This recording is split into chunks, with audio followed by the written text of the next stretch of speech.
Assalamualaikum warahmatullahi wabarakatuh. Selamat sejahtera kepada semua pelajar.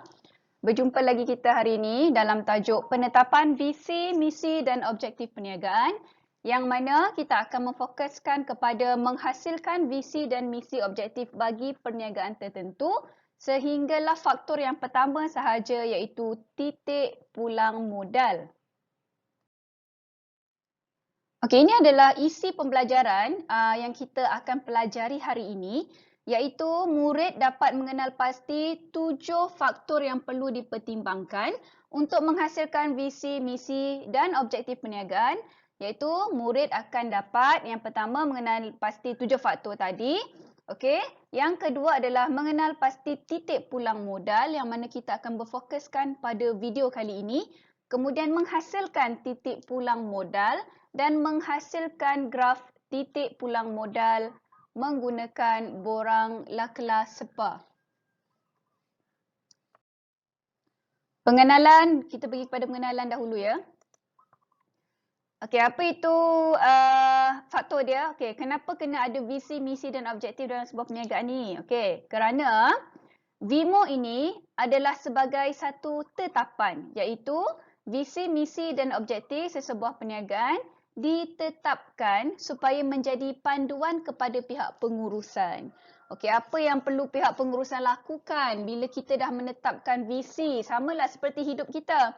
Kalau kamu dah menetapkan matlamat dalam hidup kamu yang paling besar, contoh nak jadi doktor, jadi apa yang perlu kamu lakukan? Dia akan jatuh kepada misi. Untuk capai misi, apakah tindakan yang kamu harus buat? Apa yang perlu dicapai untuk setiap tahun bagi merealisasikan visi yang besar iaitu menjadi seorang doktor? Macam tu jugalah sesebuah perniagaan. Sekiranya perniagaan itu menjadi sebuah perniagaan yang paling terulung dalam dunia, jadi misinya bagaimana? Iaitu menjelaskan apa dia fokus utama dalam perniagaan. Apa perniagaan keluarkan? Kalau makanan, makananlah kan. Nak keluarkan makanan terbaik ke, terpelik ke dan sebagainya. So dah ada misi, lahirlah objektif. Yang ini mencari vision semula. Objektif tu maksudnya mensasarkan berapa jualan yang perlu dilakukan. Itu contoh antara salah satu objektif untuk tahun semasa. Supaya matlamat untuk menjadi sebuah perniagaan makanan terulung itu tercapai. Itu contohnya lah. Sama je seperti hidup kita, perniagaan ni sebenarnya. Okey? Okey. Tujuan penetapan visi dan misi objektif sebagai panduan perniagaan seperti indikator sebelah. Samalah. Panduan itu misi ni menjadi panduan. Indikator tu maksudnya apa item-item yang perlu diisi bagi mencapai visi misi objektif tadi. Ada 7 kelas. Yang pertama adalah dengan menetapkan titik pulang modal. Menetapkan titik pulang modal. Apa itu titik pulang modal? Kita akan pergi satu-satu. Kalau terangkan secara sekarang ni tak faham nanti. Okey, titik pulang modal. Yang kedua tentang pertumbuhan perniagaan lah, pertumbuhan perniagaan. Kemudian pemaksimum keuntungan. Dalam ni kamu akan mengira. Dalam pemaksimum keuntungan ni awak akan mengira, kamu akan mengira bagaimana untuk menerima untung. Itu nanti ada formula dia, kita akan pergi one by one. Kemudian daya saing, share pasaran. Kamu akan belajar juga bagaimana ingin mengira share pasaran, apa itu share pasaran dan sebagainya. Kemudian jualan dan penyediaan perkhidmatan. Ini adalah 7 indikator ataupun 7 faktor dalam mempertimbangkan pelaksanaan visi, misi dan objektif perniagaan. Okey, indikator yang pertama atau faktor yang pertama adalah titik pulang modal. Tajuk ni agak panjang. Kalau kita belajar pendek nanti kita tak dapat. Jadi kita akan fokus kepada setiap faktor-faktor tersebut. So hari ini saya hanya akan bertumpu kepada satu faktor sahaja iaitu titik pulang modal ataupun dia punya short form ataupun akronim dia kita panggil sebagai TPM. Kamu kena biasakanlah dengan akronim ni So TPM is stand for titik pulang modal. Okey, apa itu titik pulang modal? Okey, TPM atau titik pulang modal adalah kaedah atau teknik yang boleh digunakan oleh perniagaan untuk merancang dan mengetahui hasil yang diperolehi. bersamaan dengan jumlah kos yang ditanggung. Apa tu cikgu? Contoh kat sini, TPM ni titik pulang modal. Nama pun pulang modal. Dalam erti kata lain, balik semula modal. Bermaksud tidak akan berlaku keuntungan, tidak berlaku kerugian. Siapa yang berniaga nak rugi kan? Jadi semua orang berniaga nak untung, betul? Maka kita kena letak sasaran lah supaya hasil tu hasil jualan. Bunyi pula ayam ni dari tadi ya. Hasil tu apa dia? Hasil lah hasil jualan. Hasil jualan atau pulangan yang kamu dapat tadi itu melebihi. Kalau boleh melebihi kos yang kamu keluarkan. Belanja. Kos tu apa kelas? Belanja yang kamu keluarkan. Okay. So dekat mana titik pulang modalnya? Berapa unit? Berapa kuantiti yang perlu kamu jual? Bagi memastikan untung berlaku. Tidak rugi yang berlaku. Kan? Boleh ya? Alright, okay. Okay, ayam tu berlawan-lawan dengan saya. Alright, okay. Okay, graf di sebelah yang saya baru keluarkan ni, okay, graf ini menunjukkan graf titik pulang modal. Okay, ini adalah graf titik pulang modal. Alright, okay. So, graf ini adalah memastikan perniagaan dijalankan boleh kekal dalam pasaran. Kalau asyik rugi je tak boleh kekal kan? Maka nak untung. Nak untung, kalau nak kekal kena untung lah. Selain daripada itu, TPM atau graf ini juga adalah sebagai asas ukuran. Asas ukuran kepada perniagaan baharu atau penghasilan produk baharu untuk mengetahui perniagaan tersebut boleh terus beroperasi atau tidak. Maksudnya kos ataupun modal yang sedia ada cukup atau tidak untuk kita melangsungkan perniagaan kita. Okey, cukuplah kamu faham yang inilah. Kalau tak faham boleh tanya soalan, tak ada masalah. Okey. Inilah rupa graf titik pulang modal. Okey, inilah rupa dia. Okey. Alright, so apa yang perlu ada? Bagaimana nak melakar dalam perniagaan ni kelas, dia tidak macam seperti subjek matematik. Tak sama macam geografi yang ada skala yang perlu kamu betul-betul ikut ukuran dia. Okey, contohnya 1:2. Maksudnya 1 atas peta dekat dalam buku berapa? Okey, dalam perniagaan tidak perlu. Nama pun lakar. Lakar is bebas. Asalkan point dia betul. Okey, macam mana? Yang pertama adalah okey, saya letak kertas putih di sebelah. Yang pertama, mesti ada garisan menegak. Garisan menegak tu untuk apa? Hasil atau kos. Tulis itu. Tak boleh lukis sahaja garisan tanpa kamu melabelkan garisan itu adalah garisan apa.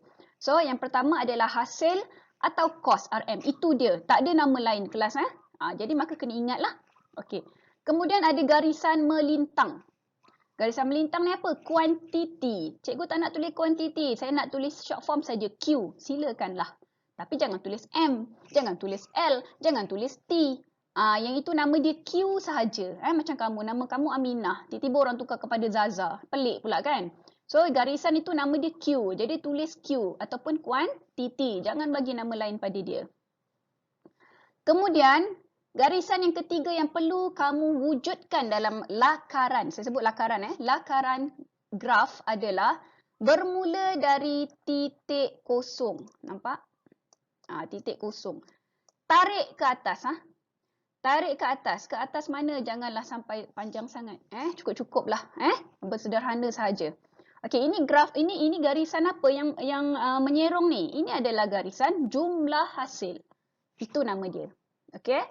Kemudian, garisan yang tidak bermula dari kosong. Okey. Kalau nak ambil sini boleh, cikgu saya nak mula dari sini, tak ada masalah. Nak mula dari sini, tak ada masalah. Mulalah dari mana? Jadi saya nak mula dari sini. Okey. Tariklah dia. Tarik. Okey, bagi lawa-lawa. Okey, garisan itu nama dia adalah jumlah kos. Boleh? Okey. Untuk tingkatan 4 ni dalam buku teks hanya 2 garisan ini sahaja yang akan dikenalkan. Untuk pengetahuan kamu, TPM ni kamu akan belajar sampai form 5 tau.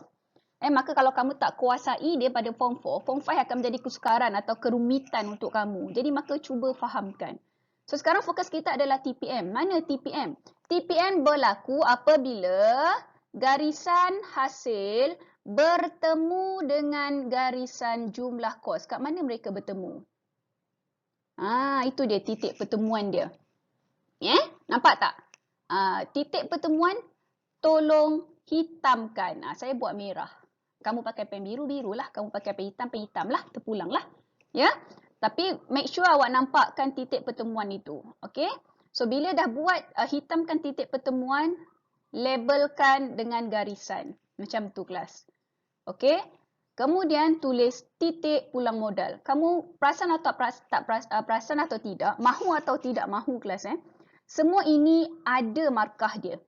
Sebab tu saya terangkan satu persatu. Graf yang tidak lengkap tidak akan mendatangkan apa-apa markah, maka kerugian berlaku di situlah. So pastikan graf ini lengkap. Okey? Kemudian, nampak tu anak panah hijau bermula dari titik TPM. Bermula dari titik sini menuju ke atas. Menuju ke atas.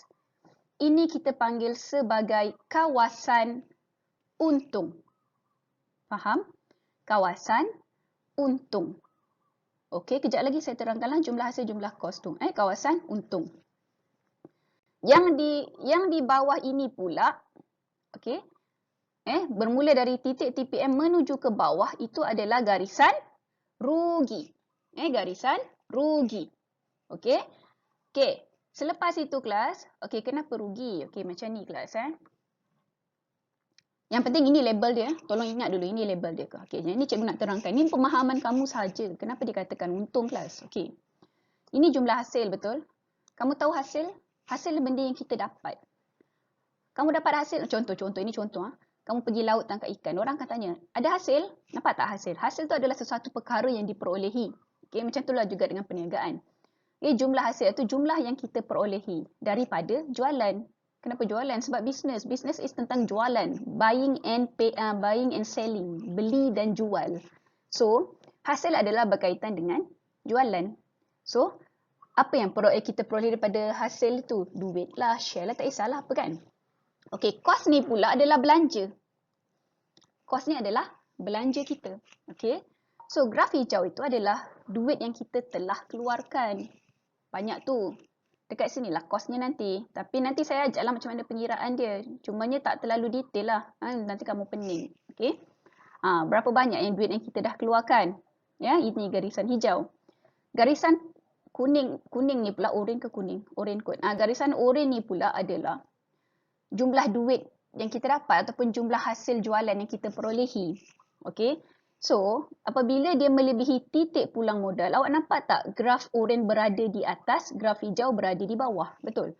Bermaksud, di garisan bahagian atas ini, kita punya jualan lebih tinggi daripada belanja kita. Maka untunglah. Okey? Kalau di bawah titik TPM, nampak tak ini graf belanja hijau berada di atas dan graf oren berada di bawah?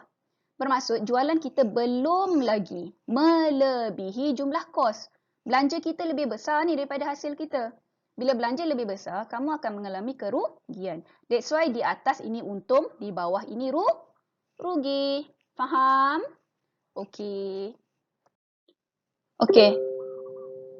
Sekarang, alamak, adalah pula kat situ kantor. Okey, tak apalah, at least kamu dah tahu apa dia kan. Okey, sekarang saya nak ajar cara menggunakan formula titik pulang modal. Saya laju sikit. Okey, soalan, syarikat sukan maju membekalkan bola sepak di kedai runcit seluruh negara. Okey, itu ceritalah. Okey, syarikat ini menanggung kos tetap. Apa yang perlu kamu ambil tahu kelas? Formula kamu dah tahu kan? Kos tetap, harga dan kos berubah. Maka 3 item ni perlu kamu cari dalam soalan. So, dia kata syarikat ini menanggung kos tetap. Dia dah tulis dah kos tetap sebanyak RM500,000.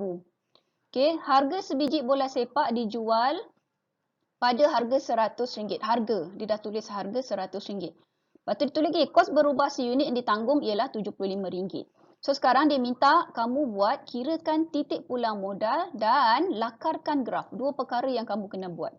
Okey, yang pertama, make sure formula ditulis. Apa pun yang kamu buat, soalan begini, tolong tulis formula. Kerana ada kala formula ini memberikan markah. Ada kala tidak, kita tak perlu berharap lah. Jadi kita nak main play safe. Pastikan formula ini ditulis. Sebenarnya untuk kamu juga, bila kita kerap menulis, kamu akan ingat lah. InsyaAllah sampai dalam kubur boleh ingat ni. Okey, so bila dah masukkan formula, kamu dah kenal pasti tadi kos-kos dalam kamu punya soalan.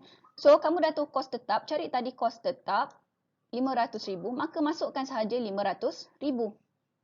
Okey, masukkan sahaja RM500,000. Okey, apa lagi? Harga. Mana tadi harga yang kamu highlight? Ini harga RM100, masukkan RM100.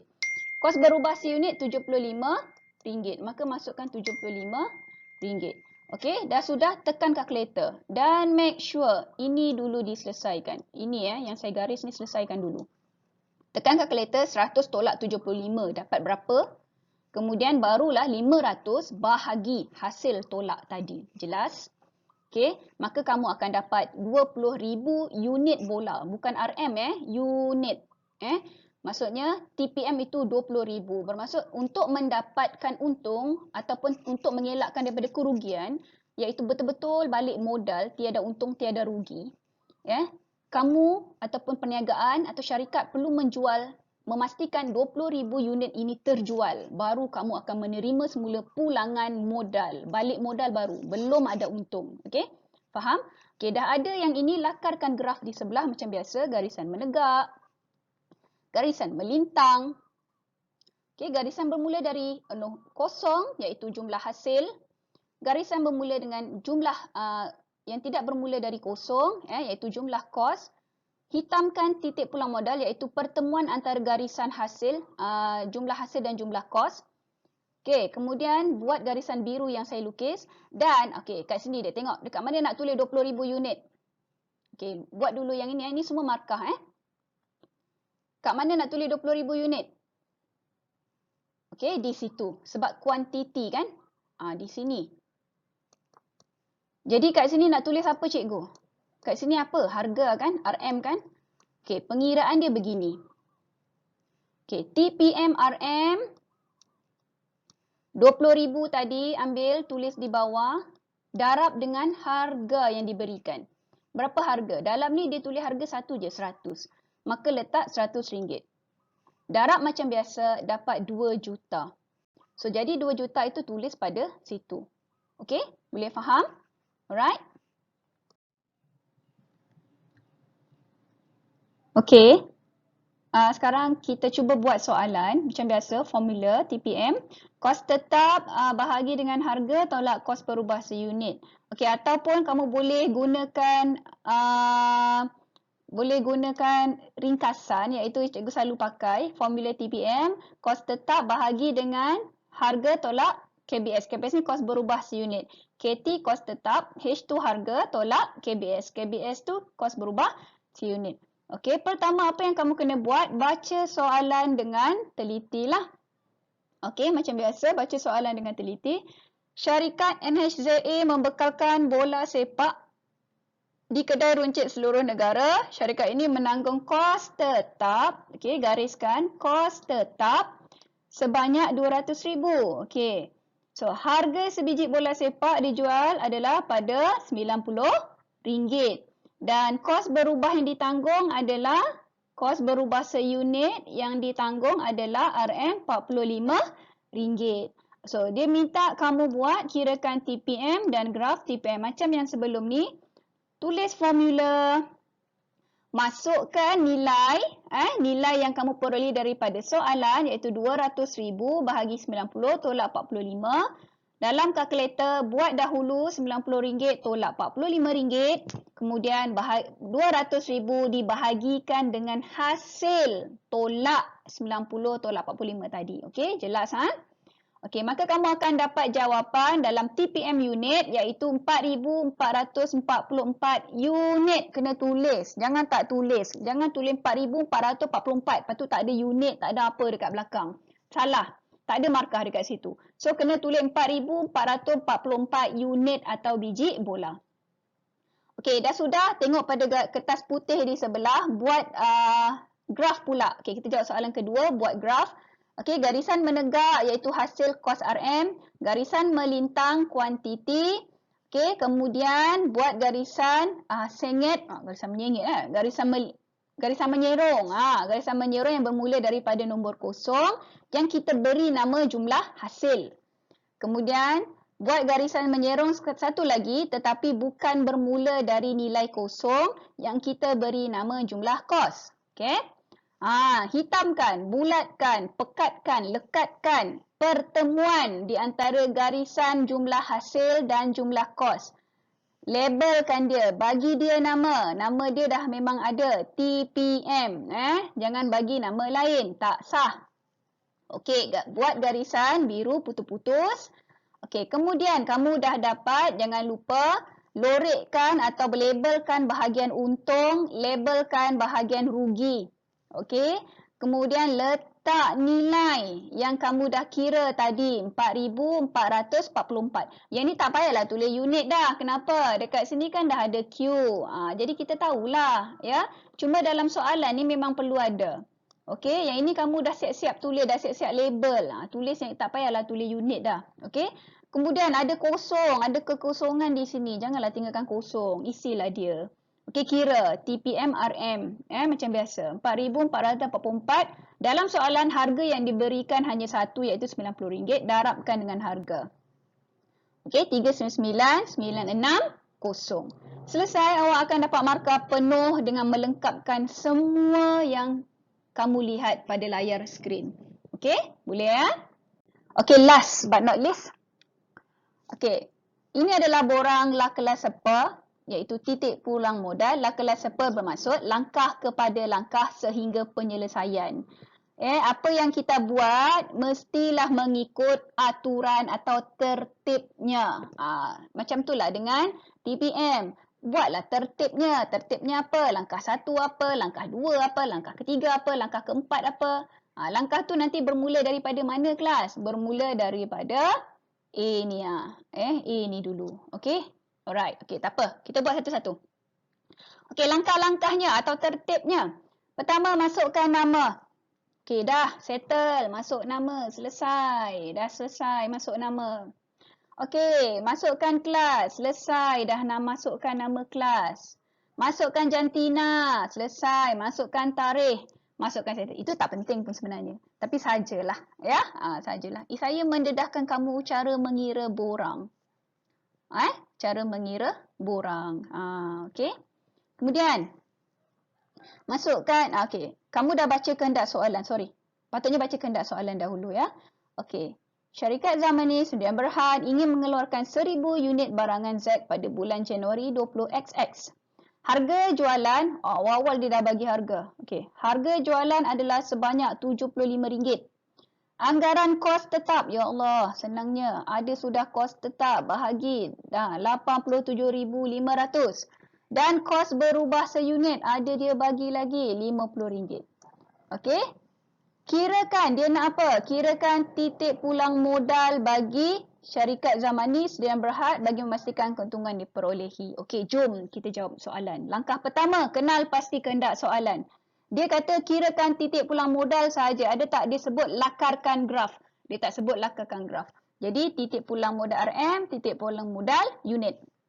Okey, langkah kedua, tulis formula TPM. Jangan ditinggalkan, okey? Setialah pada dia. Okey, kos tetap dah jumpa dekat atas 87,500. Kos berubah seunit ada tak dekat atas? Sudah digariskan. Masukkan sahaja dalam ruangan. Harga seunit jumpa juga RM75. Okey, dah ambil semua maklumat. Dah keluarkan semua maklumat. Dah kumpul semua maklumat. Okey, masukkan maklumat tersebut ke dalam formula TPM. Okey. Masukkan 87,500. Bahagi 75, tolak 50. Selesaikan bahagian bawah dahulu. Jadi RM25. Okey, tekan bahagi, awak akan dapat 3,500 unit. Okey? Okey, kemudian dah dapat TPM unit. Now, cari harga dia. Allah, tiba-tiba. Okey, harga dia 3,500 unit darab RM75. Sebab harga yang dia bagi satu tu je. Okey? So, berapa? RM262,500. Okey, selesailah. Submitlah saja. Maka lengkaplah soalan anda dan boleh mendapat markah yang penuh. Jangan lupa tanda tangan. Setiap borang ini selingan saja kelas. Maksudnya pembelajaran merentas Selain daripada perniagaan lah. Kalau kamu dah besar nanti atau sekarang kamu nak tolong mak ayah awak nak isi borang, inilah cara pengisian borang. Borang diisi dengan huruf besar. Pen hitam. Kena guna kena guna bolpen, tak boleh guna pen basah. Itu adalah teknik dia isi borang. Itu selingan sahajalah pengetahuan awak yang awak akan guna sampai awak tua isi borang nanti. Okey. Jangan lupa tanda tangan. Nanti saya akan sign di sebelah. Alright, itu sahaja untuk pembelajaran kita hari ini. Sehingga kita berjumpa lagi pada kelas berikutnya. Sekian, terima kasih. Assalamualaikum dan salam sejahtera untuk semua.